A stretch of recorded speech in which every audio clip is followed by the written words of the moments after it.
Qrafik təsvirin həcmi necə tapılır buna baxaq. Qrafik təsvir mənə ölçüsü verilir və 8 rəng çarağı olduğu deyir. 8 rəng çarağı nə deməkdir?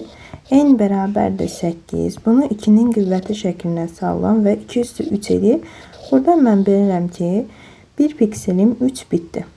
Yəni bunu buradan bildim.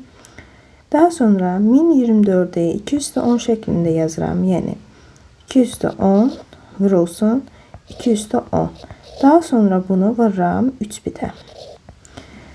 Mən bunu 3 bit tapdıqdan sonra, yəni cavabı aldıqdan sonra mənə deyir ki, kilobayta keçir.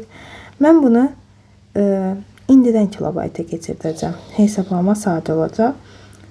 Bu zaman 2 üstü 13'ə böləcəyik. Bitdən kilobayta keçəndə, kiçik ölçüdən böyük ölçüyə keçəndə bölməməni yerinə yetirəm. Yəni 2 üstü 13'ə böləcəm.